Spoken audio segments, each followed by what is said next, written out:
जय संतोषी माता की। नमस्कार भक्तजनों।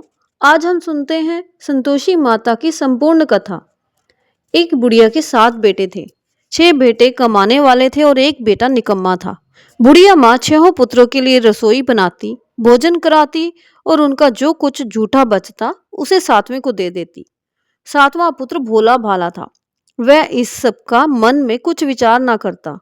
एक दिन वह अपनी पत्नी से बोला, देखो मेरी माता का मुझ पर कितना प्रेम है। वह बोली, क्यों नहीं, सबका जूठा बचा हुआ तुमको खिलाती हैं। वह बोला, ऐसा नहीं हो सकता। तो जब तक मैं अपनी आंखों से ना देखूं मान नहीं सकता। पत्नी ने हंसकर कहा, देख लोगे तब मानोगे। कुछ दिन बाद एक बड़ा त्योहार आया। घर में 7 प्रकार के भोजन और चूरमा के लड्डू बने। वह पत्नी की बात को जांचने के लिए सिर दर्द का बहाना बनाकर पतला कपड़ा सिर पर ओढ़कर रसोई में जाकर सो गया और कपड़े में से सब देखता रहा। 6 भाई भोजन करने आए और उसने देखा माँ ने उनके लिए सुंदर सुंदर आसन बिछाए, 7 प्रकार की रसोई परोसी और आग्रह कर करके उन्हें भोजन कराती रही। वह देखता रहा। 6 भाई भोजन कर उठ गए। तब माँ ने उनकी थालियों में से लड्डुओं के टुकड़ों को उठाया और एक लड्डू बनाया। जूठन साफ कर माँ ने उसे पुकारा, उठ बेटा, 6 भाई भोजन कर गए, अब तू ही बाकी है, उठ भोजन कर ले। उसने कहा, माँ मुझे भोजन नहीं करना, मैं परदेश जा रहा हूँ। माता ने कहा, कल जाना हो तो आज ही जा। वह बोला, हाँ हाँ जा रहा हूँ। ये कहकर वह घर से निकल गया। चलते समय उसे पत्नी की याद आई। वह गौशाला में कंडे थाप रही थी। वहां जाकर वह बोला, मेरे पास तो कुछ नहीं है, ये अंगूठी है सो ले लो और अपनी कोई निशानी मुझे दे दो। वह बोली, मेरे पास क्या है, ये गोबर भरा हाथ है। ये कहकर पत्नी ने उसकी पीठ पर गोबर के हाथ की थाप मार दी और वह चल दिया।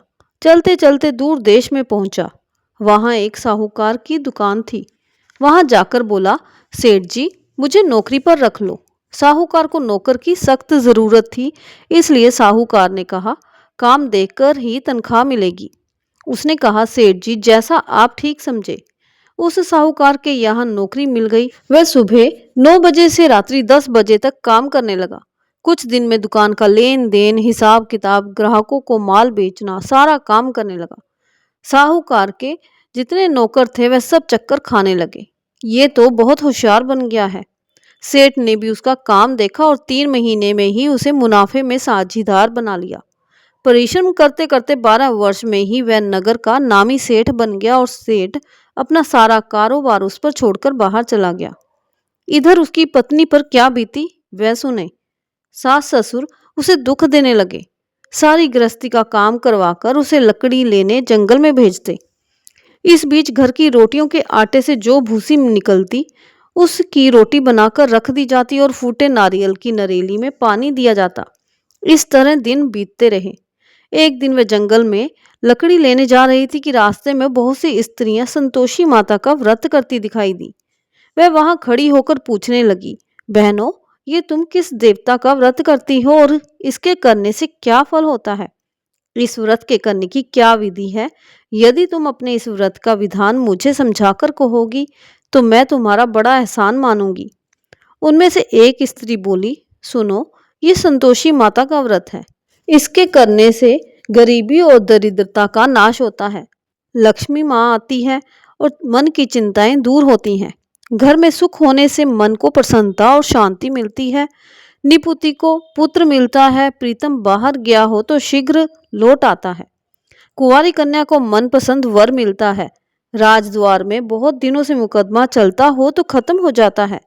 कलह क्लेश की निवृत्ति हो, सुख शांति हो, घर में धन जमा हो, धन जायदाद का लाभ होता है और मन ही मन में जो कुछ कामना हो सब संतोषी माता की कृपा से पूरी हो जाती हैं। इसमें कोई संदेह नहीं है। वह पूछने लगी कि ये व्रत कैसे किया जाता है, ये भी बताओ तो बड़ी कृपा होगी। वह स्त्री कहने लगी, बिना परेशानी, श्रद्धा और प्रेम से जितना भी बन सके प्रसाद लेना। प्रसाद 5.25 या 5.25 आने या इससे भी ज़्यादा शक्ति और भक्ति के अनुसार गुड़ और चना ले। हर शुक्रवार को निराहार रहकर कथा सुनना व पढ़ना, इसके बीच क्रम न टूटे, लगातार नियम बनाना। सुनने वाला कोई ना मिले तो घी का दीपक जलाकर उसके आगे जल के पात्र में रखकर कथा कहना, परंतु नियम ना टूटे। जब तक कार्य सिद्ध ना हो नियम पालन करना और कार्य सिद्ध हो जाने पर व्रत का उद्यापन करना। 3 महीने में माता पूरा फल प्रदान करती है। यदि किसी के खोटे ग्रह हो तो भी माता 1 वर्ष में अवश्य सिद्ध करती हैं।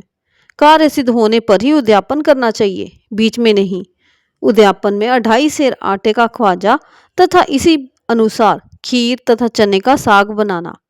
8 बच्चों को भोजन कराना। जहाँ तक मिले देवर जेठ भाई बंधु कुटुंब के लड़के लेना, ना मिले तो रिश्तेदार या पड़ोसियों के लड़के बुलाना। उन्हें भोजन करा यथाशक्ति दक्षिणा दे माता का नियम पूरा करना। उस दिन घर में कोई खटाई ना खाए। ये सुनकर वह वहां से चल दी। रास्ते में लकड़ी के बोझ को बेच दिया और उन पैसों से गुड़ चना ले माता के व्रत की तैयारी कर आगे चली। सामने एक मंदिर देख लोगों से पूछने लगी कि ये मंदिर किसका है। सब कहने लगे ये संतोषी माता का मंदिर है। ये सुन वह माता के मंदिर में जा माता के चरणों में लौटने लगी, विनती करने लगी कि माँ, मैं दीन हूँ, निपट मूर्ख हूँ, व्रत के नियम कुछ नहीं जानती, मैं बहुत दुखी हूँ।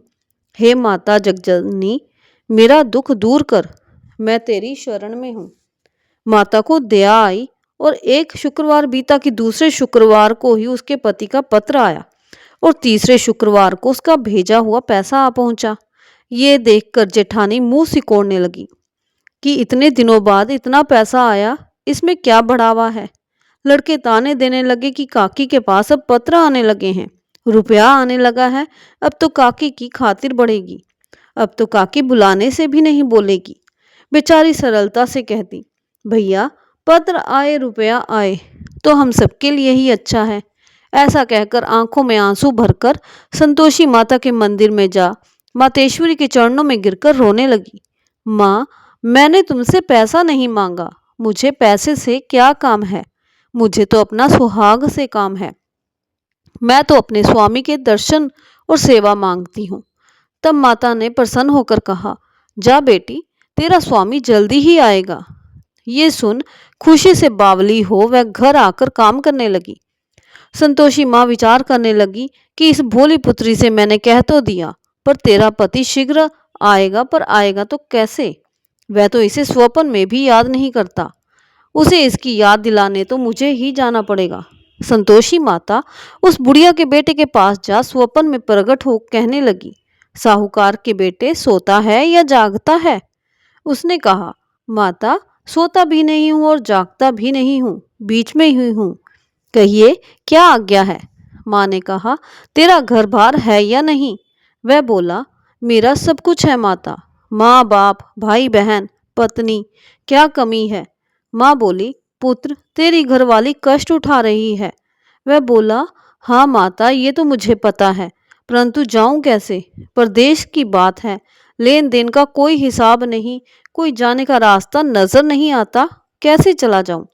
माँ कहने लगी, मेरी बात मान, सवेरे नहा धोकर संतोषी माता का नाम ले, घी का दीपक जला दंडवत कर और दुकान पर जा बैठना। देखते ही देखते तेरा लेन देन चुक जाएगा, जमा माल बिक जाएगा और सांझ होते होते धन का ढेर लग जाएगा। वह अगले दिन सुबह जल्दी उठा। उसने अपने मित्र बंधुओं परिचितों से स्वप्न में माता द्वारा कही गई बात कह सुनाई। वह सब उसकी बात सुनकर उसकी खिल्ली उड़ाने लगे। वह कहने लगे कि कहीं सपने की बात भी सच्ची होती है क्या? एक बूढ़ा व्यक्ति बहुत समझदार था।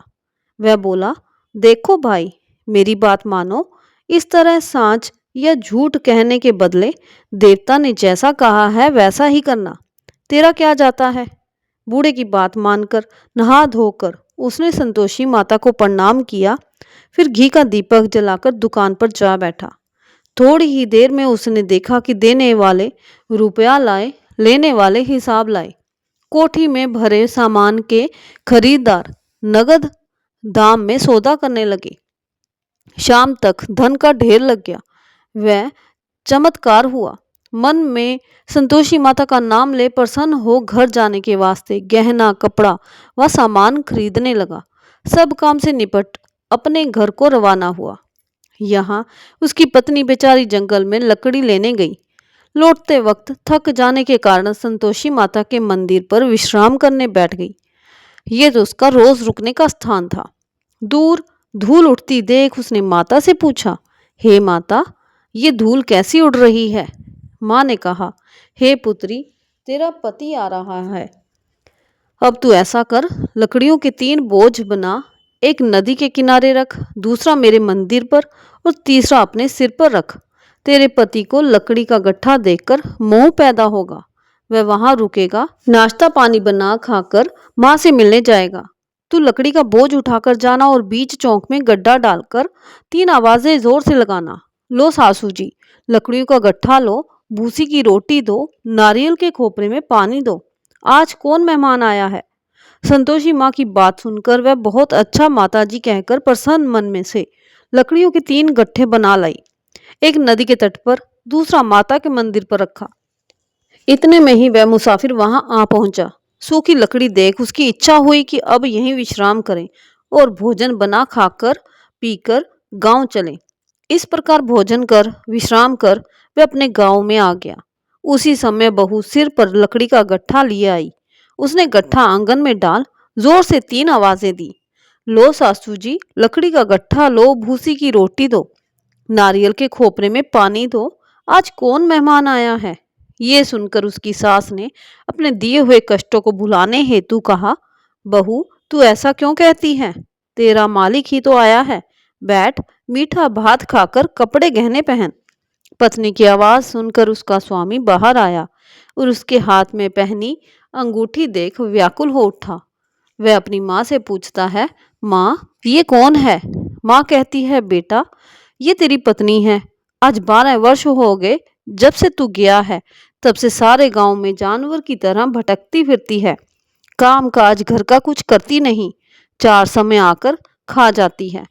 अब तुझे देखकर भूसी की रोटी और नारियल के खोपरे में पानी मांगती है। वह लज्जित होकर बोला, ठीक है माँ, मैंने इसे भी देखा है और तुम्हें भी। अब मुझे दूसरे घर की चाबी दो, मैं उसमें रहूंगा। ठीक है बेटा, जैसी तेरी मर्जी, कहकर माँ ने ताली का गुच्छा बेटे के सामने रख दिया। उसने दूसरे घर को खोलकर सारा सामान जमाया। एक ही दिन में वहां राजा के महल जैसा ठाठ बाट बन गया। अब क्या था, वह सुख भोगने लगी। अगला शुक्रवार आया तो पत्नी ने अपने पति से कहा, मुझे संतोषी माता का उद्यापन करना है। उसका पति बोला, बहुत अच्छा, खुशी से कर ले।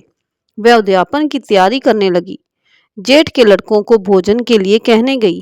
उन्होंने मंजूर किया, परंतु पीछे से जेठानी ने अपने बच्चों को सिखलाया, देखो रे, भोजन के समय सब लोग खटाई मांगना, जिससे इसका उद्यापन पूरा ना हो। लड़के भोजन करने आए, खीर पेट भरकर खाई, परंतु बात याद आते ही कहने लगे, हमें कुछ खटाई खाने को दो, खीर खाना हमें भाता नहीं, देखकर अरुचि होती है। भोजन कर लड़के खड़े हो गए, बोले, पैसे लाओ। बोली बहू ने कुछ जानती ना थी, उन्हें पैसे दे दिए। लड़कों ने बाजार जाकर उन पैसों से इमली खरीदी और खा ली। ये देखकर बहू पर माताजी ने कोप किया। राजा के दूत उसके पति को पकड़ कर ले गए। जेठ जेठानी मनमाने खोटे वचन कहने लगे। लूट पाट कर धन इकट्ठा कर लाया था, सो राजा के दूत उसे पकड़कर ले गए। अब सब मालूम हो जाएगा जब जेल की रोटी खाएगा। बहू से ये वचन सहन नहीं हुए और वह संतोषी माता के मंदिर में गई और कहने लगी, माता, तुमने ये क्या किया? हंसाकर क्यों रुलाने लगी? माता बोली, पुत्री, तूने उद्यापन करके मेरा व्रत भंग किया है, इतनी जल्दी सब बातें भुला दी। वह कहने लगी, माता, भूली तो नहीं है, कुछ अपराध भी नहीं किया है, मुझे तो लड़कों ने भूल में डाल दिया, मैंने भूल से उन्हें पैसे दे दिए, मुझे क्षमा करो माँ। माँ बोली, ऐसी भी कहीं भूल होती है? वह बोली, माँ, अब कुछ भूल नहीं होगी, अब बताओ मेरे पति कैसे आएंगे? माँ बोली, पुत्री, जा, तेरा पति तुझे रास्ते में ही आता मिलेगा। वह मंदिर से निकलकर बाहर आई तो रास्ते में उसे अपना पति आता हुआ मिला। उसने पूछा, तुम कहाँ गए थे? वह कहने लगा, इतना धन जो कमाया है उसका कर राजा ने मांगा था, वह भरने गया था। वह प्रसन्न होकर बोली, भला हुआ, अब घर चलो। फिर अगला शुक्रवार आया। वह बोली, मुझे माता का उद्यापन करना है। पति ने कहा, ठीक है, करो। वह फिर जेठ के लड़कों से भोजन को कहने गई। जिठानी ने उसे एक दो बातें सुनाई और लड़कों को सिखा दिया कि तुम पहले की तरह खटाई मांगना। लड़के भोजन करने बैठे, परंतु भोजन करने से पहले ही कहने लगे, हमें खीर पूरी नहीं भाती, जी बिगड़ता है, कुछ खटाई खाने को दो। बहू बोली, खटाई खाने को नहीं मिलेगी, खाना हो तो खाओ। उनके उठकर चले जाने पर उसने ब्राह्मणों के लड़कों को बुलाकर भोजन करवाया। दक्षिणा की जगह एक एक फल उन्हें दिया। इससे संतोषी माता प्रसन्न हो गई। माता की कृपा से 9 माह बाद उसको चंद्रमा के समान एक सुंदर पुत्र प्राप्त हुआ। पुत्र को लेकर वह प्रतिदिन संतोषी माता के मंदिर में जाने लगी। माँ ने सोचा कि रोज आती है, आज क्यों ना मैं इसके घर चलूं, इसका आसरा देखूं तो सही। ये विचार कर माता ने भयानक रूप बनाया। गुड़ और चने से सना मुख, ऊपर से सूंड के समान होंठ, उस पर मक्खियां भिन भिन आ रही थी। दहलीज में पैर रखते ही उसकी सास चिल्लाई, देखो रे, कोई चुड़ैल डाकिनी चली आ रही है। लड़कों, इसे भगाओ, नहीं तो सबको खा जाएगी।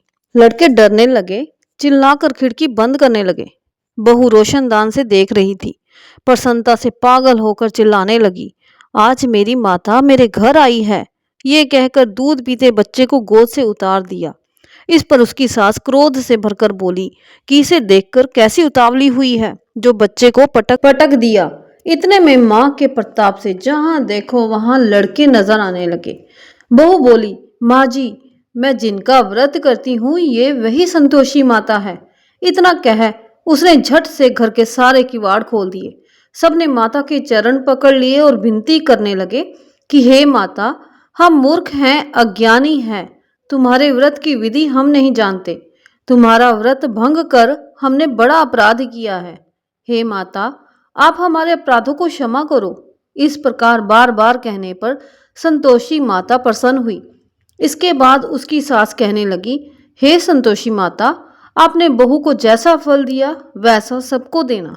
जो ये कथा सुने या पढ़े उनका मनोरथ अवश्य पूर्ण करना। बोलो संतोषी माता की जय, माता रानी की जय।